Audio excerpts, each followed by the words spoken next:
episode of Pit Lane Parlay.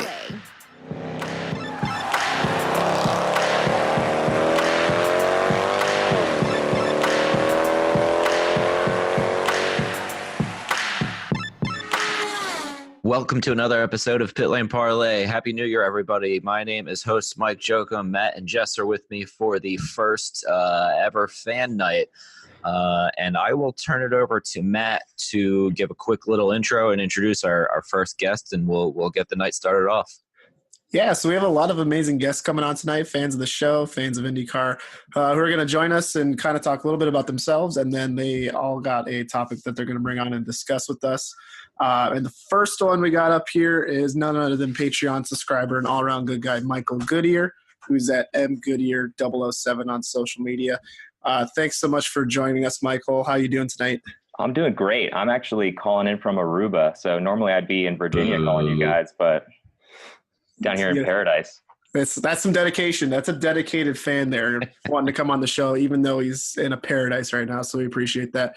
So like I said, why don't you quickly kind of talk about how you became an IndyCar fan and what led to you loving the sport? Well, to be honest, I started out a huge F1 fan, but like not the recent F1. I was a big 80s, probably like Senna Prost era was really interesting for me. I used to scour YouTube to watch all the old like crappy quality YouTube videos, full race videos. And then I started to try to get into modern F1, but I just couldn't. Just couldn't find a driver to really attach to or anything. And so I sort of just gravitated to IndyCar after sort of seeing, whoa, they do a Grand Prix in Baltimore. Like that's right down the street. So let me go check this out. And since then, I've been pretty obsessed. That sounds like good times to me. Baltimore was always one of my favorite street races, and I was kind of same. I started out as NASCAR and then gravitated to IndyCar as well. So I think you ended up in the right spot there. So after all that said, what's the topic you want to discuss with us for tonight? I want to talk about Juncos because I love to root for the underdogs. Those are always my favorites. I mean, it's always fun for me, at least, to see a new guy win or a new team win. But I feel like they're going about it in sort of the wrong way for next season from what I've been reading. And just that I feel like they should wait, maybe like take some time out, do this IMSA thing that they're going to do. They just unveiled their Cadillac DPI on Twitter today. It looks pretty awesome. But I feel like they should wait and like come up with one driver instead of trying to scrounge for funds and have sort of a revolving door type thing going on. Fair point. I'll start and we'll make it a panel discussion about different Juncos things here. I think they were everybody's pick whenever Matt, Jess, and I talked about it for the team to regress the most in 2019. Yeah. I don't know. I don't really know what they're doing with IndyCar right now. And it's until they announce drivers, I guess we won't really know. But it's definitely an odd way to go about things. We're coming up in we're in 2019 now, and they have pretty much no idea who the drivers are going to be, which is worse than Dale Coyne's annual TBA for a couple of years, because that was always just one guy. This is potentially multiple guys or two cars, or we're going to run one car. I have my thoughts on who it's going to be, but I'll let Jess or Matt kind of give their thoughts before we go down that path. Go ahead, Jess. I'm not going to really comment, I think, so much on who I think it's going to be, but I think my comment with everything that's going on with them is just, for a lack of a better way of putting it, they've got a lot of swimming pools and they're dipping their toe into a lot of pools when they should just focus on one. I feel like they've got too many things going on, and they're stretching themselves pretty thin, in my opinion. Did you use a pool reference because one of our guests here is in tropical paradise? Is that why we made that? Well, reference? I am too. It's actually 80 in Florida right now still. So bragging. So Goodyear, any idea predictions on who do you think is going to end up in Juncos in the IndyCar program? I mean, what I'd honestly like to see them do is they've got Rinus VeeKay for the Indy Lights season. And after seeing him go through, it's not Pro Mods anymore. What's it? Indy Pro 2000. There you go. He was killing it last season. And so I feel like they should wait because, I would bet on him even based on the tough competition from what I've seen in Indy Lights, to be a contender in the championship, and see if he can, come out of it with the scholarship money and just carry him into IndyCar maybe in 2020. That's what I'd like to see them do, and just maybe focus on IMSA this season and see what they can, not stretch themselves too thin, as Jess said. Yeah, to kind of sidetrack that off of that a little bit, with Renus moving up to Juncos's Indy Lights program, which didn't really have a good year last year. Do you think he's kind of has an eye around the corner for their IndyCar program as well? I mean, I would hope so. The guy just seems like really quick. But I mean, it remains to be seen. I guess Juncos has won at least 2 Indy Lights championships, right? With Piggott and Kaiser, right? Sounds right. Yeah. Yeah. So, I mean, I could see them doing it again. And he was quick at that Homestead test. I mean, they're going to have a pretty deep field, I feel like, this season, but I think they're going to be contenders. So I'd like to see them do that. I mean, I'd like to see Kaiser back in the seat too, because I feel like he's got potential, but I know budget is hard. Right. I bet. If you're a fan of the show, I bet our resident cheater is probably looking up Indy Lights champion teams right now. I'm not, actually. Honestly didn't even occur to me. I don't know why, but it did not even pop into my head. Jess or Mike, do you have any Juncos related questions or predictions you want to hear from Goodyear? I have one. It's a prediction, and maybe we'll get Mike's input here. Not that any of us know much about him, but I know I cheated and looked up his stats a couple months ago. The Agustin Canapino, who dominated whatever the heck series he was in down in Argentina that I still can't figure out how to pronounce it. Yeah. Everybody's raving about this kid. He's driven some Chevy cars down in Argentina, so he's got the Chevy connection. He's talked about as the young guy.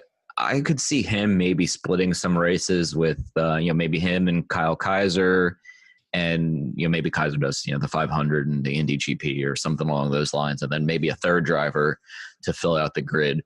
What do you think about? I know like us, you probably don't know too much about Canapino. Hopefully, I'm pronouncing his name right. I'm probably not. That's right. But what do you think about that?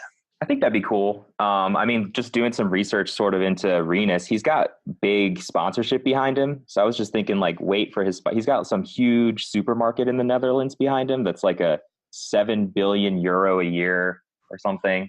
Are we talking about VK or Canapino? Oh, VK. But I was thinking if they wait for him. But I mean, for this year, Canapino, I mean, I don't know. I know very little about him. I guess he was doing the stock car stuff or the tin tops. But I mean, I could see that. Let's see how he does, I guess, at the Daytona, because he'll handle a little bit of the oval there, and he'll, have the road course in a DPI, which all the drivers that sort of run IMSA say is not necessarily similar to IndyCar, but I guess, if you can hold your own in IMSA, you might be able to transfer over some of that talent in IndyCar. Yeah, totally fair. And to your point on VK, I think his dad owns I think it's called Jumbo. I'm a Jumbo. Yeah, Jumbo. I don't know. Yeah. And they're on the side of all his cars going throughout the Road to Indy series. And his dad's super, super passionate dude, and wants to see his son continue up the ladder. So I wouldn't be surprised if we see him in IndyCar and see them, throw some major money. I know they were supposed to expand. I actually met him at St. Pete last year, and he told me they were expanding into the U.S. or Canada or something at some point. So, I'll leave it at that. Is there any last minute Juncos topics you want to bring up before we switch over to our next guest? No, just I really hope that they succeed. I don't want to see a team leave IndyCar, like just the struggle for budget would be sad. It might be even better for them to sit it out. I'm no business guy, but whatever's the safe bet is probably what I would go for. But Ricardo Juncos seems like just somebody who's willing to take risks, and that's probably what you need at the helm of your team, not me being like, oh, let's sit this season out and wait for some money. Definitely sounds about right with all his strange 2018 choices. Looking at you, Alfonso Solis. But with that, we are just about out of time on guest number one here. So Mike, thank you for joining, and thanks for listening every week and chatting with us about IndyCar, and we will talk again soon. Absolutely. It was a pleasure. Thanks for having me on, guys. Thanks. Thanks for coming. Here we are with our second guest, Mr. Jake Neely. You can find him on Twitter at IndyCarFan25. Jake, why don't you give everybody a quick introduction on your, what got you into IndyCar, and then we'll bring up your topic. Hi, guys. I probably have the stupidest story for becoming an IndyCar fan, just because basically, it was my family was fans when I was younger. They took me out to the Speedway in Indy since we're from Fort Wayne, Indiana. And that's basically how I got hooked. Just speed, innovation, technology. I marvel at all of that. And here we are today. I'm a 24-year-old adult who's a huge IndyCar fan. So that's about what I got. Very, very, very good. Not a dumb reason at all. No. Definitely fair. But and your topic for our little segment here tonight is what? The qualifying format of the Indianapolis 500. All right. I love it. Definitely a hotly debated topic after last year. So I'll let you pose your question or topic, however you want to bring it up, and we'll debate it and try not to be too hard on you. Oh, no, I don't. You guys would never do that. No. Well, basically, I don't think anyone likes the current format. I don't even know if the people who came up with the current format enjoy watching what's out there, but it was kind of obviously with diminished car count, what needed to be done was a change to what we were doing to get a better on-track product, and also for, ABC needing to be in prime time, and also cutting James Hinchcliffe out of the Indianapolis 500 due to, TV ending it at 550. So my idea, as we obviously see with greater car counts now, some people even saying upwards of 40 this year, so hopefully 38 to 40. I think that we need to make Sunday more of a traditional bump day, while keeping some of the new innovation of the Fast 9 around. So my idea, just kind of quickly, would be Saturday is pretty much what it is now. You get the Fast 9. You also get people who don't make the 33 that day. Then when we get to Sunday, obviously the Fast 9 re-qualify, but 10 through 26 do not. And then the last two rows and anyone not in re-qualify, to get in the field or stay in the field. I believe that gives not only an incentive for people on Saturday to try and get in the Fast 9, but also an incentive to make that top 26 and not be in the last two rows. And it also gives us a much longer bump day and more opportunities. And the fact that you don't have to make a run on Saturday if you don't want to, and gives you the ability to just run Sunday if you're a lower budget team. Obviously, in the past, we've seen, Buddy Lazier, who obviously, if you follow me on Twitter, I'm a huge fan of, gives them Saturday, to prepare instead of getting out there, Thursday to run some install laps, and then Friday they're trying to get up to speed. And if they don't qualify Saturday, well, then pack it up and you're going home. It gives them a practice Saturday morning, and then any downtime Saturday, and then obviously the hour practice Sunday. And then the other day on Twitter, I saw someone mention what happens with exposure for all these cars that go home for new teams. With the new TV deal, I'm expecting, TV coverage to be a lot better, whether it's through NBC Gold or even being on NBC Sports. I think a extended bump day gives the cars that end up not making it exposure on TV. Like we saw Hinchcliffe last year, and a lot of people claim Arrow's getting more exposure since he got bumped. Than not. Well, if you send some people, packing after Saturday, they don't get seen at all on Sunday. And the way my format would have everyone running Saturday, making multiple runs to try and get in the top 26, or not be in the last two rows. Then you also see everyone back Sunday, minus I guess the middle of the field. But those people will be on race day. This format, I think, helps out the people who end up not making it. And the people at the back of the grid who, the sponsors pony up last minute a lot of times, and the added exposure, really helps them, even if they end up making it or not making it. So, that's kind of my idea. Obviously, there'd have to be some time things worked out. But, it's light enough in Indiana, late enough at that time of year, you could definitely work out how it all works. Jess, I'll turn it over to you for your thoughts on Jake's idea, and then Matt, and then I'll go. So I've always been a traditionalist because I, too, grew up in Indiana, just actually about 30 minutes from the track, so I spent a lot of time there. I'm not sure I like locking in 10 through 26. I get the idea, but I don't know, because I feel like locking in 10 through 26 kind of screws those people over because they might be able to have a better run on Sunday. But I get where you're coming from. So it's kind of hard to decide whether I like it or not. But I think it's good letting the last two rows also qualify, just because I think that it would definitely create some more drama. And like you said, it would allow those people who have a low budget, give them more of an opportunity to possibly make it work, or come up with something. In years past, there have always been people show up right at the last minute with their helmet, and they could jump in a car and throw it in the field. So I think that idea is very interesting. I'm just not sure about the 10 through 26 idea. Go ahead, Matt. Yeah, I like the idea of kind of shifting things around. I definitely agree that Sunday should be the main focus, but I want to pose a question to you, Jake, because of course I have to give you some grief. Always. I'm going to play some devil's advocate here. Let's say, and obviously knock on wood, let's hope this doesn't happen. Let's say next year, Carlin and Ed Carpenter Racing and Harding Steinbrenner go belly up. And so next year we're down to 34 entries again.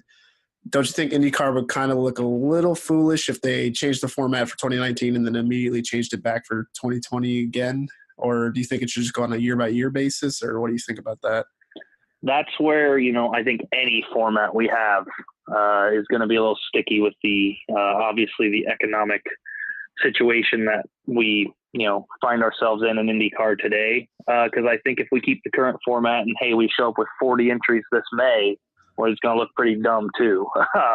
That's true. You're out after, that's going to be a packed Saturday, and then a Sunday is just kind of like ho hum. But yeah, my idea was more, with one weekend of qualifying, I don't think there's really any perfect way to do it. And I think when you commit to something, you're probably going to look foolish regardless. Last year ending at 550 looked pretty stupid, if you ask me, and a lot of people would say the same thing. But they're doing what they have to do to get on, network TV, and get the most people seeing them. So yeah, I don't think there's a perfect fix. That's a completely fair answer. So Mike, go ahead. Yeah. I don't know how about the 10 to 26 thing, although it is very interesting and not something I had thought of before. But I do like moving everything to Sunday in terms of, all right, who's, 100% not making it, giving, a Buddy Lazier type person, an extra day to prepare in whatever way. I swear I didn't pay Jake to come on here and bash Buddy Lazier. That was not my idea. It's okay. We didn't make fun of him that much. But I think, if we get more than 35 cars, I think they'll, make a change for this year. But I think either way, if it's, 35, 36, I think we're going to see the format again this year. And then, maybe if it's another frustrating day from a TV perspective, they'll make changes. But like Jake said at one point early on, with NBC, devoting, more coverage to it now, you might see, some popover on NBC Gold or NBC SN, or, there's a lot more possibilities that ABC didn't really seem willing to entertain. So definitely more opportunity there, and an interesting discussion point that I think we should just talk about again at some point in terms of format. But with that, we are just about out of time for Jake's qualifying segment here. So, Mr. Neely, thank you very much for listening every week and chatting with us and joining us tonight. Yeah, well, thank you guys for having me on. You guys have made a great podcast out of something that started out, pretty small with just a couple people having an idea. So, and it's grown into something pretty big. And, it feels good to finally be on the show and be a part of it, especially being part of the Marco fan club. Well, sir, we're going to stop you there after you said that, and have a wonderful night. Thanks for joining us, Jake. All right. Thank you. You guys too. Thanks. And we're back with our next guest, Stephen King, not the author, as Mike always points out. Yes. His Twitter handle is @StephenVKing. And Stephen, can you tell us just a little bit about how you got into IndyCar? Yeah, pretty early stage. I think my story is fairly standard. My dad took me to the very first Indy I was in Vancouver, and just back then there was like a lot less barriers between you and the cars, and so I was a young kid straight up against the wall, and just watching these cars go around faster than anything I had seen was amazing to me. So I was hooked pretty quickly, and went every year for as long as it was in Vancouver.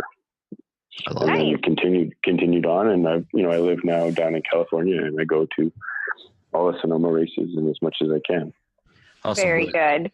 So your topic tonight, Canada and IndyCar. I'm going to let you bring it up and whatever, and I won't make fun of anything Canada related until we are not recording anymore. Hey. I don't believe that, because I'm probably going to say out in the boot or something, throw an A on there. So, but I'm used to it. It's okay. I thought, I think IndyCar has a pretty special place in Canada, and vice versa. I think, as far as I can remember, the crowds have always been super big and super enthusiastic, and it has a really big spot in Canadian hearts. And I think I wish that there was more races, to be honest. I wish it was still able to go in Vancouver, but thanks to a bunch of buildings going up, it's not really feasible. But I'd love to see it maybe in Edmonton or in Calgary. And I was wondering what you guys thought. Is there a Canadian city you'd like to see it go to, just from hey, I'd like to travel there, or maybe it might be fun? I'll let Jeff start this one. Well, I have been to Montreal, and the track there is absolutely fabulous. So I think that would be interesting. And as far as traveling there, I loved it. So I think, the fans would have a lot to see and do. I am going to be honest, though, I'm not a cold weather fan, so I don't know a whole lot about Canada in general, because I like to go, south. But no, I did love Montreal. I thought it was beautiful. So I think it would be interesting to see them there. Matt? Yeah, I'll echo what Jess said. As far as cities I've ever been to, Montreal is still number one on my list. A close second would probably be New York City and Manhattan. But I absolutely loved Montreal. And if IndyCar did go back to Montreal, because they did race there, I believe 2 years, I would definitely be there in a heartbeat. I just think there's so much potential in Canada. And like you said, if there is an event in Canada, people just show up, and it's amazing. And I think there's a lot of good places for IndyCar to explore. I really hope this Rick Peterson, James Hinchcliffe idea of bringing a race to Calgary happens. Are you originally from the Vancouver area? Yeah, so I'm originally from Vancouver. So the idea of Calgary getting my favorite sport is very bitter to me, because we have that hockey rivalry. But I know that they would definitely come out for that. Having been there for a couple of their stampedes and stuff, they like to go hard, and they will cheer for anything. So, and just for people who don't know at home, about how far of a drive is it from Vancouver to Calgary? It depends on how fast you do it. I think it's I'm going to guess it's 18 hours, something like that. Oh, wow. Yeah, people just don't understand how big Canada is. It's huge. I thought he was going to say like 6 hours. No, 6 hours doesn't even get you halfway through BC from Vancouver. It's it's like basically going from Seattle to Montana, something like that. If I make it states-wise. Just massive. I would go along the same boat with Jess and pick Montreal. So what do you think, Mike? Montreal will be a good one. Unlike you guys, I've never been there, although I am going there this year for a weekend. But I'm going to go with Calgary. I think Calgary would be a cool place to visit. Outside of Toronto, I've never been anywhere in Canada, and I do love the cold weather, so I know all the fun cities, mainly just from watching hockey. So I think Calgary would be cool. I heard, I don't know if it was Steven or somebody else saying on Twitter recently, the old Vancouver course, because of the Olympics a couple years ago, is pretty much, non-existent in terms of, everything that they could have made out of it. Well, the second one is is now where the Olympic Village is, okay. And is now condos and stuff. So it's kind of done. That's a fair point. So I'm going to vote for Calgary just to be different. Although, I mean, really anywhere in Canada, Canadian fans are, rabid for any sort of sport. I mean, even the, CFL, which is kind of small down here. Now that I have some Canadian friends and, we have some Canadian followers, I see them tweeting about it like crazy. And, obviously, hockey is a pretty small sport up there. It's on TV 24/7, even in the summer, which amazed me the first time I went to Toronto back in 2011 or 2012 was they were talking about hockey on SportsCenter in the middle of July. Do I have time for a quick follow-up question for Steven? Yeah, go right ahead. We've got a couple minutes still. All right, perfect. So, Steven, all-time favorite Canadian IndyCar driver. Who do you got? It's got to be Greg Moore.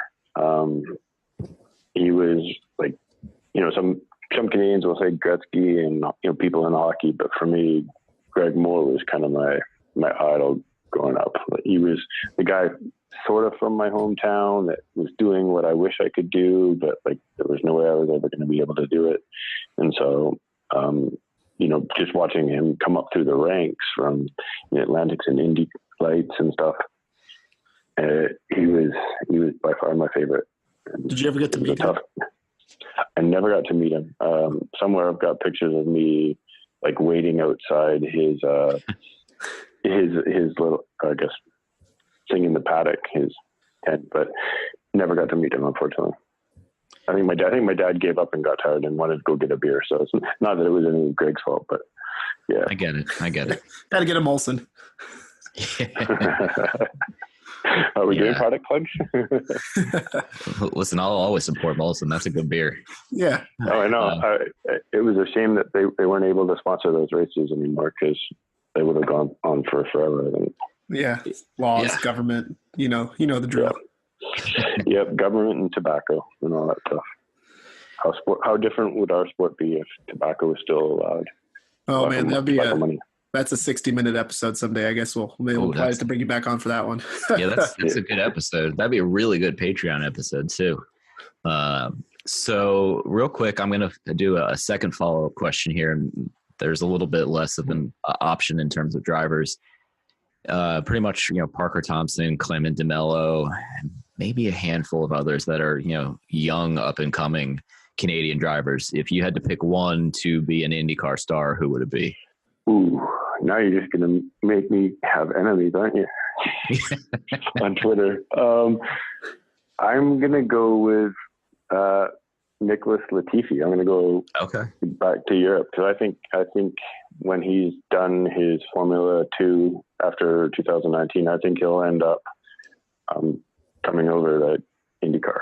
So that's although I would like to see Parker Thompson and Zachary Clement DeMello make it to IndyCar. The more the merrier. I think we should invade IndyCar and have it half instead of the Brazilian storm. Have it just be half Canadians. That'd be awesome. I wouldn't complain. I like everybody up there. On that note, and we oh, sorry. Go ahead. I was going to say, we we like coming down to the States and we enjoy our time, as Hinchcliffe and Wickens have shown.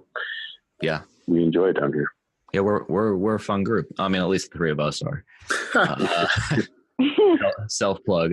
With that, we will wrap up our segment here. Steven, thanks for subscribing on Patreon and listening, and all your input every week. And look forward to seeing you at some track in 2019.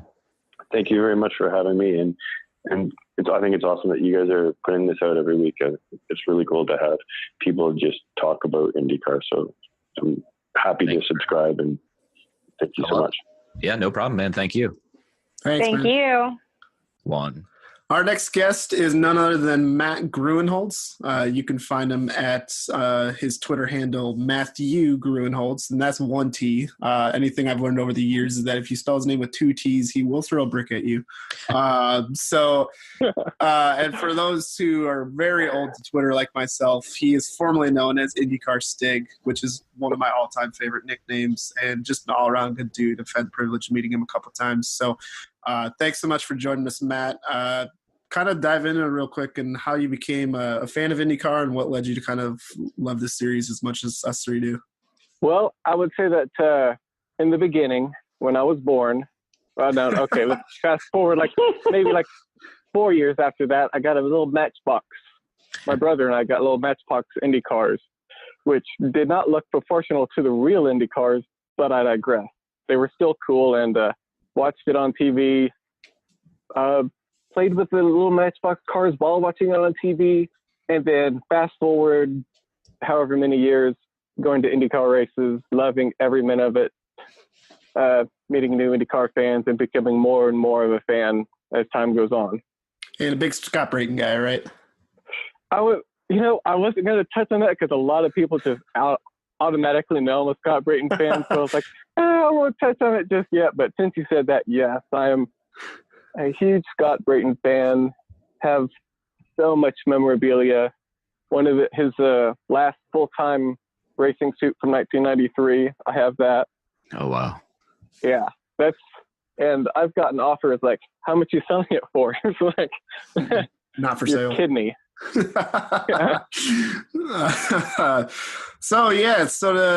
I think out of all the topics that we had pre-submitted to us, I think yours was probably the most interesting. So I'm going to actually kind of just let you go into your topic and discuss what you had come on here to discuss. Okay, basically, what I thought about is like all the drivers from Formula One, sports cars, whether it be IMSA, WEC, or whatever, and even NASCAR. Throughout the years, like back in the early days, we had Hill, Jimmy Clark going to the 500 and being successful because they wanted the prestige. They loved the race. They wanted to win it, and they did. And then you had, like, fast forward, you had Emerson Fittipaldi, Villeneuve, Mansell Piquet, almost Senna, but I think that was mainly political, his test to get McLaren to do what he wanted them to do. Or not. I don't know. I'm not him. But, through the years, you've seen so many people from Formula One come over, whether they're at the end of their Formula One career and need someplace to go, or they just want to come here and try it out. And I'm seeing a lot of that come back now. I mean, I don't think we really saw a lot of it in the mid to late 90s and 2000s. There's just, we don't have to go into that. Like, I'm not going to say the S word because I will have you edit that word out and bleep it.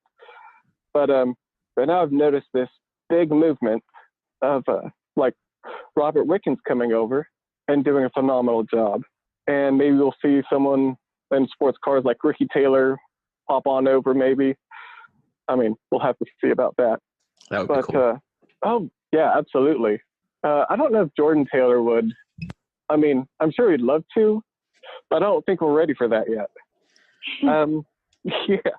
IndyCar is I don't know. IndyCar, I mean, we've got characters like James Hinchcliffe and even like Robert Wickens. Jordan Taylor, I don't know if the IndyCar world is ready for that. It would definitely be interesting. Yeah, that's it. Putting it mildly, Mike. Yeah, not just like Formula One, and now Alonso Mania. Yeah. He ditches Monaco to come over here to race in the Indianapolis 500. Which is cool. Yeah. And now you see so many NASCAR stars like Kurt Busch, Kyle Larson, Jimmy Johnson showing interest. And Kurt came over and did the double, he did a phenomenal job. To be honest, wasn't 100% sure. I didn't think he was going to catch on the way he did. But what did he get? Like 6th, I think? Something like that. Top 10. I think he qualified 9th and started 6th, if I'm not mistaken, or qualified 10th-ish, maybe. Are you cheating? No, I'm not, but I'm about to. So continue, and I'll start cheating. Okay, go right ahead and cheat. This isn't a trivia or anything, so it's all allowed. Yeah, and Kyle Larson, I think Kyle Larson will come over and do really well. Jimmy Johnson, he's not going to do the 500. We already know that.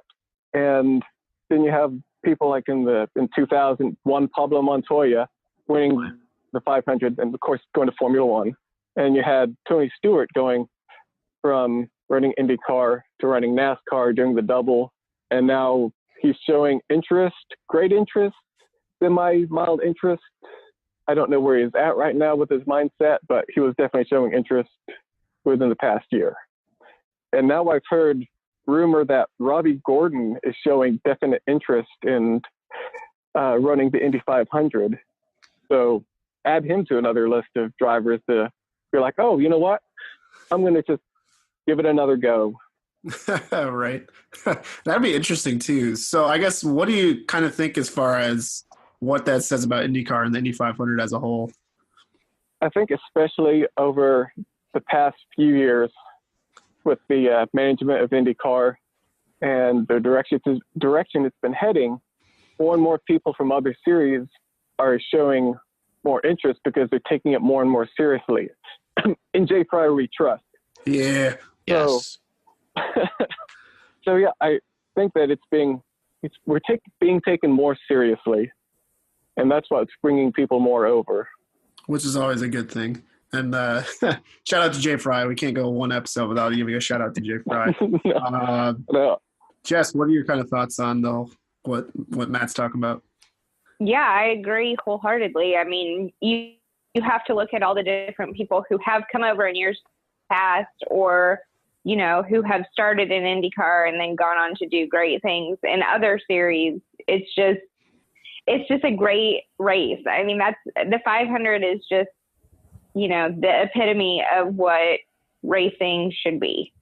Yeah, I agree. And first off, I can't believe it's been almost 5 years since Kurt Busch qualified 12th for the Indy 500. There we go. Man, that was the best segue I think I've ever had in the 50-something episodes we've done. But I do agree, especially with other guys, showing interest, like Matt said, in NASCAR and other forms of racing. And I think even sprint car driver Rico Abreu said something about the 500 at one point, and a bunch of those destroyed his name. Yeah, that's fine. Yeah, what else? Abreu. Rico Abreu. Yeah. He's not going to listen, so it's fine. And a couple of those other sprint car guys are all trying to get into the 500. Similar to Brian Clausen's path. So. Right on. I think that's an outstanding point, and Kurt Busch did finish sixth in that 500 as well. You can't even cheat, right? No, I said he finished 6th. He qualified 12th. You said he's 4th. We'll go back and listen. You said I don't think I said 4th. I think you're wrong on that one. All right. With that, we will wrap up our next segment here. Matt, again, thank you for listening and joining us tonight. For your time and for listening every week, and I'm sure we'll be talking to you plenty as the season gets underway. Thanks a lot for having me. I appreciate it. It was a lot of fun. Love listening to you guys. Thank you very much, sir. Thanks, man. Thank you. And we are back with Mr. Sawyer Sparks. You can find him on Twitter at Sawyer_Sparks. Sawyer, how are you? And welcome to the show. I'm great. Thank you guys so much for having me. No problem. So Sawyer, why don't you start with your kind of introduction to IndyCar and how you became a fan, and then we'll dive into your topic. My family has been going to Indianapolis Speedway. Gosh, I wish I had this wrote down, but for the last 40, 50, probably 50 some years. Wow. And I'm 31, getting ready to be 32 this month, and I've been to every race of my life. To the 500. I've been to every 500 of my life, and I try to make it almost every day throughout the month of May. But my company, I used to own a gluten-free form of Play-Doh. We manufacture traditional kind of like the traditional Play-Doh, and our company sponsored the Indianapolis Motor Speedway for a couple years as the kids club event, and trying to get more kids interested in the sport. And that's kind of like what my topic kind of goes on today, is like the topic of how the Speedway and how Indianapolis Motor Speedway and IndyCar markets their product. And they do a great job in some ways, and in other ways could improve. And I'm sure that's a great discussion we can dive into. So one of the ways, kind of targeting children and also, families and adults. But definitely I feel always IndyCar lacks, a way to engage the younger viewers, the children, like with NASCAR, for example, just as simple, the M&M car. And I know that's out of IndyCar's ability, of a sponsor, but just like the M&M's car is very kid friendly, geared towards kids. NASCAR's even try to do things like Digger, if you guys ever remember Digger. Yeah. I'm not a NASCAR fan, but even Digger, I'm pretty sure Digger doesn't exist anymore, but he might have got ran over. But then going along on the adult side, another venture I'm in, I own a brewery, and so alcohol, and Indianapolis Motor Speedway and IndyCar has had a great partnership throughout the years with Fuzzy's vodka. And it's terrible and sad to see that Fuzzy's is leaving. And hopefully there's something that can be put in place. And I think one conversation I've had, I think with Jess and Mike before, is the restaurants and TVs. I live in Indiana, and it's still so hard to find a place to watch the race, to get a place to turn a race on if I'm at B-Dubs or if I'm at any restaurant or bar. Even in Indianapolis, we took a group of friends years ago for the season finale, and they turned the race off halfway through the race. And to put some, it wasn't even it was a tape recording of a hockey. I know you're a hockey fan, but it was a tape recording of a hockey, and just ways that they could market and reach out to, those type of venues. Matt, Jess, any thoughts? It seems like a great place for that to kind of work would actually be, what's it called? Like the 1911 Sports Bar and Grill, the one that Sarah Fisher owns. Mm-hmm. That'd be like a great absolutely. place to just be like a hangout and whatnot.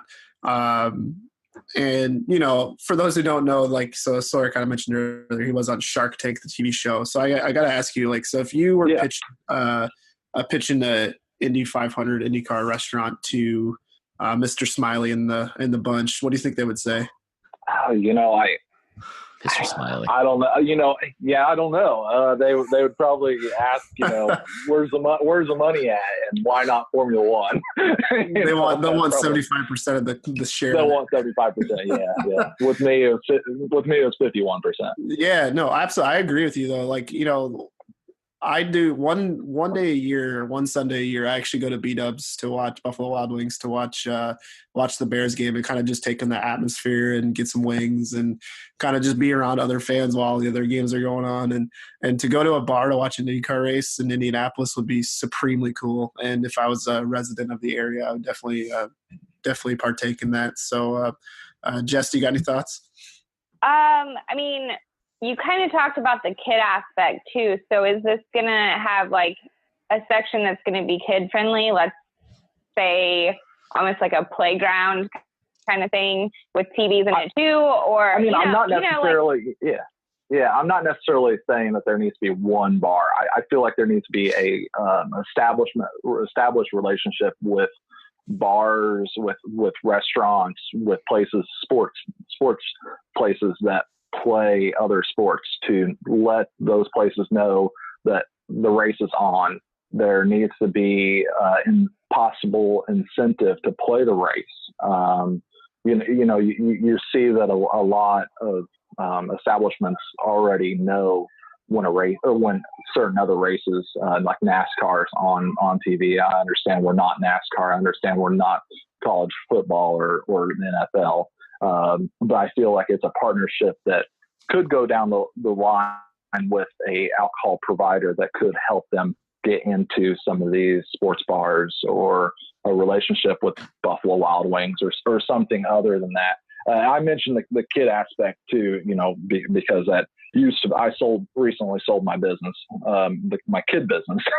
And I mentioned that because that is a way, to get younger audience, to start them young, because that's what got me interested in the series. Is I was, going to the race when I was a child. And one of the first, I know it was terrible, but one of the very first cars I remember was the Crest car. And yeah, I know, terrible driver, but that was one of the very, very first, because my parents were telling me to brush my teeth, and here I am, and I see a Crest car out there, and I'm like, oh, cool. All right. That's fair. All right. Yeah, I think the sports bar market is would be pretty cool, especially if you could get a sponsor or IndyCar, not just Indiana but other places. Right. Listen, in my case, Philly. They say, hey, Buffalo Wild Wings, Philadelphia. If you play the IndyCar race, we'll work out some sort of incentive package or something. I don't know how that end works because I'm not in marketing or business, but it would be pretty cool to, watch it at a bar. Although I do like watching it, the races I don't go to, on my couch in peace and quiet. But, to have a couple drinks with, a crowd of people and get them into racing, it would be a good way to do it, is to put it at, some sort of sports bar type places. And there's sports bars that are popping up left and right near me. So I'd imagine it's the same near everybody talking tonight, not just the four of us right now. So I think you're onto something. I think we're going to have to find somebody in marketing and talk about what we can do. Yeah. Is there any other topic relating to marketing or things you would like to see before we wrap up our segment here? I don't know if you guys are open to any other marketing suggestions to talk. I mean, marketing, I enjoy it. I built a business from nothing to where we were the largest Play-Doh manufacturer in the United States before I sold it. And it was a time that people had no idea what gluten-free even was. So yeah, that's fair. I enjoy talking about marketing ideas and such. And it's definitely a conversation that, I'm not saying what IndyCar has done in the past isn't great or fantastic, because it is. What they've done in the years has been extremely improving. And I just hope that with the loss of a few sponsors that we can continue to build that momentum. Yeah, very fair point there. And since we are about to wrap this up, Mr. Sparks, thank you very much for joining us tonight and listening every week, and I look forward to seeing you next May in Indianapolis. Yeah, maybe I'll see you guys at St. Pete. I think I go to St. Pete. I will see you there. All right, we'll see you. All right, sounds Thanks good. a lot, man. Thank you guys for having me. Yep. Yeah. All right, and we are here with our next guest, Andrew Barker, and his Twitter handle is @F1Andrew. Andrew, how are you tonight? And welcome. Well, thank you very much. Yeah, I'm good, thank you, and thanks for having me on. Yeah, thank you for joining us.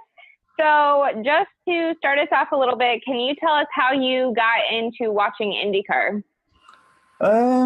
Well, it's been, like I said, I've been watching it on and off for since about 93 when Nigel Mansell joined. I did obviously have an interest before that, but obviously the coverage in the UK wasn't that great at the time. And then obviously once Nigel Mansell joined, obviously I couldn't stop watching it then, really. I just carried on watching it all the way through. And obviously, like I said, it's I've carried on, continue watching it from then, really, when I've been able to have continuous coverage in the UK. So I've been able to watch it all the time. Perfect. And then it looks like you wanted to talk tonight about F1 drivers coming over to IndyCar. So we're going to turn it over to you. You're going to just tell us what you want to talk about, and we'll go from there. Yeah, obviously, there's been a lot recently about Formula One drivers coming over to IndyCar, and obviously Marcus Ericsson's one. Obviously, Fernando Alonso is another. Like I said, obviously, to go on to Marcus Ericsson, obviously he's joined a very good team for this season, for this upcoming season. And I think that, he's got a lot of pressure, I think, because looking at his Formula One career, he's not been the best car, don't get me wrong, but he's only scored, I think it was 18 points in 5 seasons. So, I think it's going to be a fresh start in IndyCar, and, he will be under pressure, especially on the road and street courses, to get to good results, straight away, really, because obviously I'm sure the team will expect him to be very good on these kind of circuits, or learn very quickly, shall we say. But you see him on the social media, and he seems to be getting his head down. He wants to make it a success, and I think that's fantastic for him, really. Yeah, I think that's agreed. I can't wait to see what he does.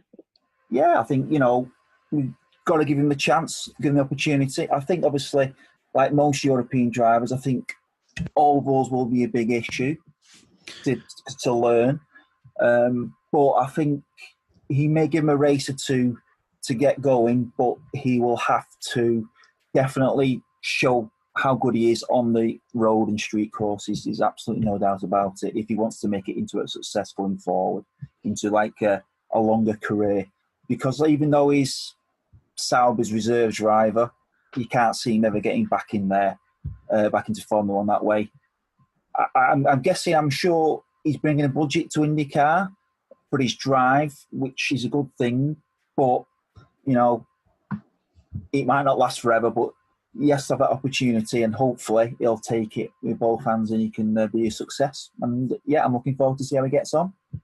So yeah, I guess I'll go next. So as far as I'm kind of looking at this year's grid as far as confirmed drivers, and so when we roll up to the 2019 Indy 500, out of the list of, we'll call it European products, so not necessarily F1, but just drivers who kind of tried their hand in Europe and then came back to America to race in IndyCar.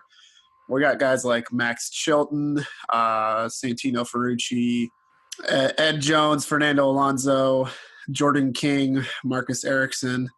All those guys have been entered into the Indy 500. We still got to go through qualifying and all that good stuff. But of those kind of European products that I just mentioned, who do you think's got the best shot to do the best at Indy this year? Fernando Alonso. Do you think McLaren will do fine, even though they're technically don't have a team affiliation yet?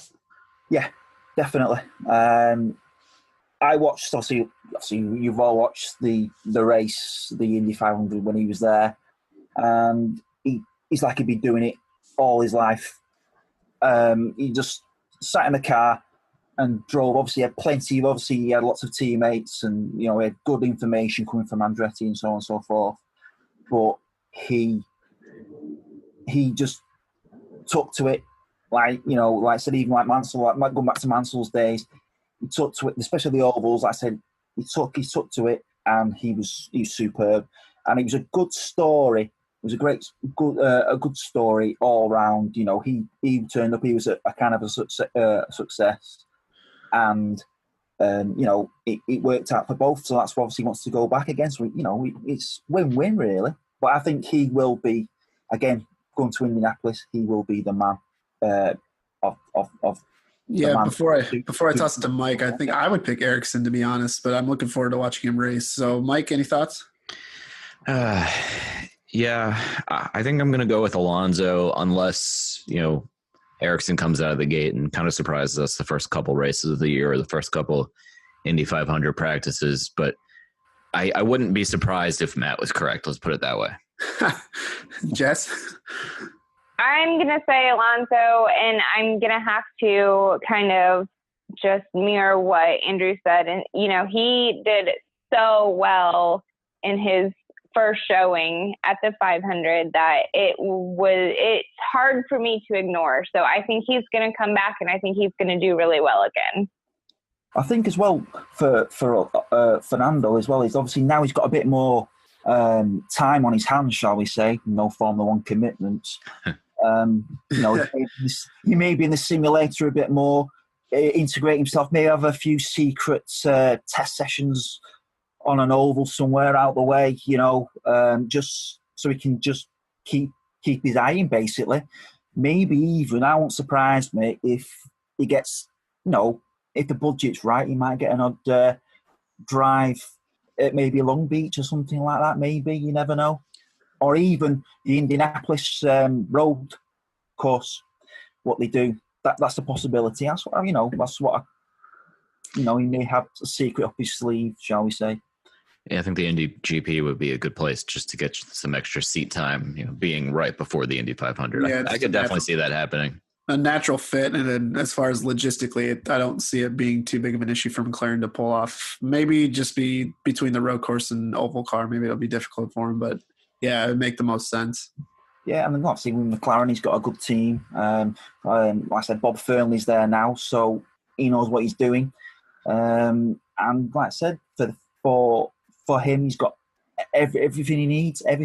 He's got all the information he needs, and I think he's definitely, if everything works right, he's got to be one of the favourites to win the race for sure. So I'm going to bring up a topic out of the blue here. Out of the, you know, F1 drivers who haven't quite made it to IndyCar yet that we've heard about, you know, we've heard Van Dorn. I believe Dale Coyne said he had talked to Esteban Ocon, and I think he also talked to Pascal. There we go. See, I stopped for a second and realized what I was doing. You know, out of those guys, who do you think could fill an IndyCar seat? Obviously, you know, probably not this year, but maybe in 2020 or onward. Well, again, it depends on what they want to do. If they want to do a full season or just do the roads and street courses. I mean, you could even say, I read a story, Jenson Button would do the road and street courses as well. He said ovals are not his cup of tea. But, you know, again, you could say, well, why can't he do it? He do a job, if you know what I'm saying, to do a drive. But if you go back to your original question, your Van Dorn or Ocon or Maldonado, you would say Van Dorn would be probably more than likely want to do the job. I think Ocon wants to be Formula One and Formula One only. That's what he wants to concentrate on. Fair enough. Well, with that, we are just about out of time here. So, Andrew, thank you for joining us. I know it's probably, 2 or 3 o'clock in the morning your time. So thanks for staying up and hanging out with us for a couple minutes here and listening. And look forward to talking to you more throughout the season. Yeah, well, it's just 2 o'clock. I think about 1:45 in the morning. So, but thank you very much for having me on. And it's been a pleasure. Thank you very much. Thanks a lot, man. Thank you. Thank you. Bye now. Bye. And last but not least, kind of like his Packers in the NFC North, who somehow didn't finish last, is our good friend David Lighting Jr. And you can find him on social media at DLITE_47. David, how you doing tonight? I'm doing good. You know, I'm a little hurt about that intro because I was going to congratulate both Matt and Mike on their teams making it to the playoffs, but I'm going to retract that statement for you now, Matt, just for that. I didn't say anything. I know. Matt, congratulations. I hope that Foles. Hey, my team made it too. Who's your team? Colts. The Colts. Oh, well, you're in Florida now, so I don't know. I guess I'm in Minnesota. I guess I can't really talk. But anyways, David, thanks for joining us. Early happy birthday tomorrow. Hope you have a good night, safe night. Get home safe. Happy birthday, man. Yeah, 4 hours away until I am a quarter century old. Yeah, we're getting so old. Stop. So kind of talk to us about how you got into IndyCar and how you fell in love with the sport. So I grew up in southeastern Wisconsin, about an hour south of Milwaukee, a little less than in Kenosha, Wisconsin. And being born in the 90s, grew up, you know, kind of in the quote-unquote heyday of kart. And both of my parents got into IndyCar racing really in the late 80s and early 90s. They had some friends that went down to IMS each year for the 500, but they never went down there. But they attended Milwaukee and Road America each year. So really from the year I was born, I went to Road America at the ripe age of 7 months old, and I've basically been to an IndyCar race every year since then. So I don't know, as far back as I can remember, I was playing with little cars on the carpet and trying to reenact the Miller Lite 250 or the Texaco Havilland 200 on my living room floor. Awesome. All right, so why don't you take us into your topic that you selected for the night, and we'll kind of just throw it to you. Cool. Yeah, so for the listeners that don't know, IndyCar is obviously one of my passions, but my other one is aviation. I work for a company that is focused on recreational aviation. I went to college for aviation. I have my pilot's license. So the topic I selected was how aviation and IndyCar are connected. I've always kind of known that the two had some sort of relationship just from things you hear on the radio or see on TV, but I actually want to do a little bit of research myself and see what I can find out. So some fun facts here. This is directly from the IMS archives through their museum and on their website. I think a lot of people know that the very first race held at the Indianapolis Motor Speedway was actually a hot air balloon race, or I should say a gas-filled helium balloon race in 1909. There's actually 40,000 people that attended that first air balloon race. And Carl Fisher, when he designed, when he came up with the idea to create the Speedway, he really wanted to have aviation as an integral part of the activities that would happen at the track, because obviously, in the early 1900s, that's when aviation and the automobile industry was really booming all at the same time. So he saw it as an opportunity to try to incorporate, both industries into the facility. So, I always knew that balloon race that occurred there. I never knew much about it. It turns out there's actually 40,000 people that attended this balloon race. It was only 9 balloons, and the winning balloon was named University City, and it actually landed almost 400 miles away down in Alabama after more than a day in the air. So I can imagine that those 40,000 spectators just sat there and watched these 9 balloons take off and watched them go away. So it couldn't have been, to us that intriguing, but I'm sure at the time seeing, these 9 things float away was probably one of the coolest things in the world. I don't even know what to say to that. I know. Exactly. So, aviation really continued to kind of be a cornerstone of the Speedway for the years to come.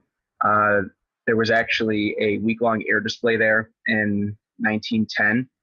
The Wright brothers were on hand to do some displays. Obviously, they were the first to fly a powered aircraft and things like that.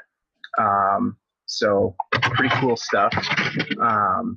When the U.S. entered World War I, the Speedway actually served as an aviation fuel depot from 1917 to 1918. And people who are very familiar with the race know that the 500 did not happen during those years. So they actually used the track as an aviation testing ground for military aircraft. They used the infield of the speedway as the runway, and there was barracks for servicemen located just outside the track, right there in Speedway, Indiana. So kind of cool that, you know, it's used now as the airport for the Red Bull Air Races, but it was also used as an airport 100 years ago. So kind of a fun fact that not many people know about the Speedway, I bet. Balloon races took place all the way through the 20s, really.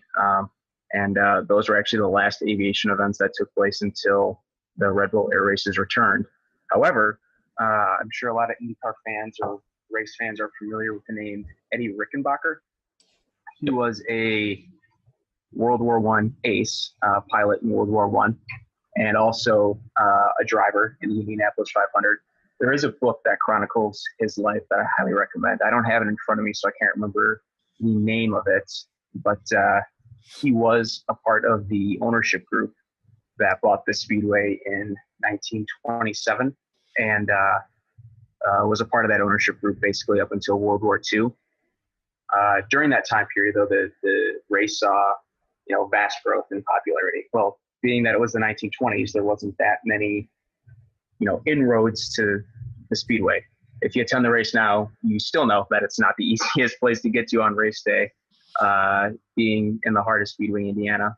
But interestingly enough, I'm sure everyone has seen the executive helicopters coming and going from, you know, just outside the track on race day, dropping off the, you know, the big wigs and the sponsors and stuff like that. Well, in the 20s, since the area surrounding the Speedway was very underdeveloped, there was a lot more people that were starting to get their own personal aircraft.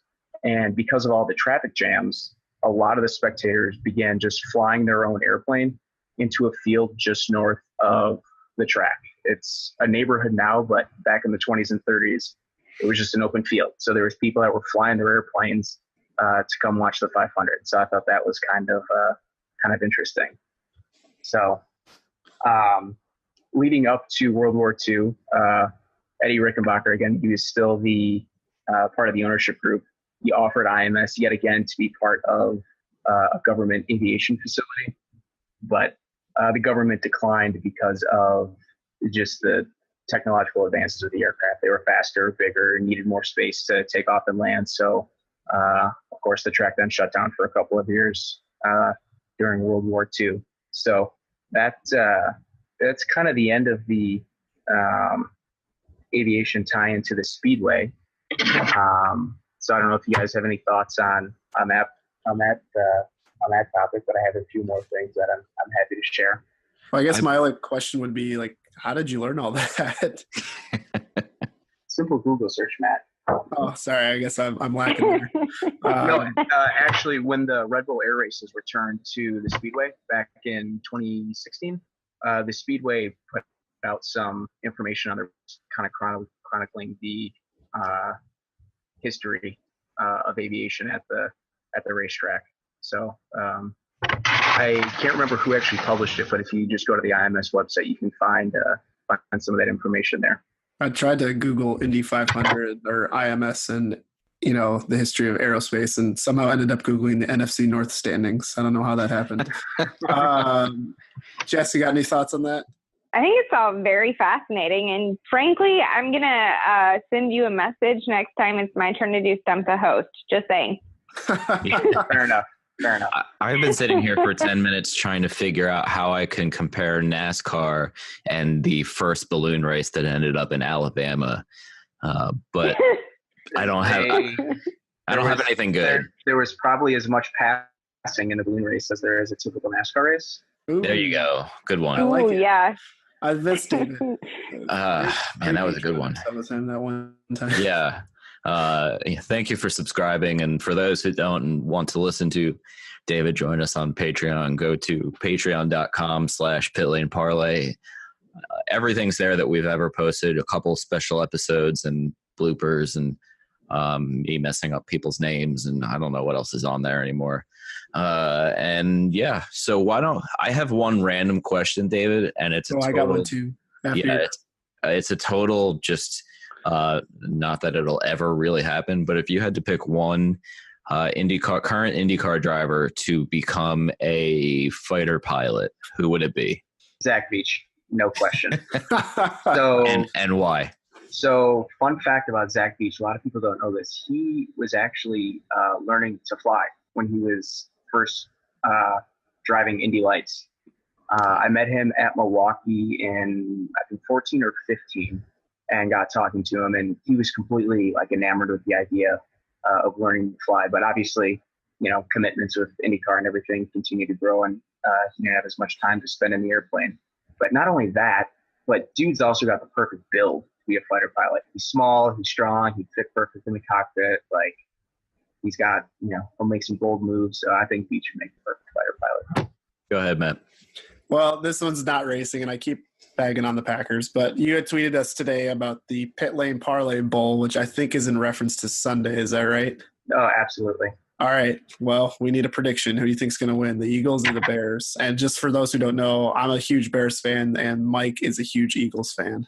And I'm a huge Packers fan. So that's cute. As much as Mike, I'm sorry. As much as this pains me, it's okay. I think it's going to be tough for the Eagles to put up more than 13 points. And I think the Bears are going to put up 20 or 21. So I'm going to say 20-13 Chicago. So you think the Chicago Bears will win? Can you say that full sentence? Yes. I think the Chicago Bears will win on Sunday. That is going to be my new ringtone on my phone. And when the Chicago Bears travel to Los Angeles, California for the divisional round, they will also win that game. Wow. That will be a little tougher, but I don't think so. Anyways, we digress. But yeah, like I said, I hope you have a good birthday tomorrow, and we really appreciate you coming on. And really, that was a really fine education that we got there. That's a lot of stuff I didn't know. I don't know about the other two, but that was really awesome. So I appreciate that. And it probably doesn't hold a candle to the number of like horse posts that there were. So I don't know if I can beat that, but yeah, thanks for having me on, guys.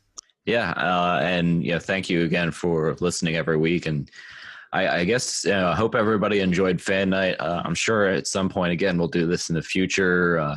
And guys, I think that's it for the night. So Jess, feel free to sign us off. And guys, keep your lug nuts tight. The music for this week's episode was done by Impulse Studios and produced by Podcastily Productions. Web design courtesy of A30.com.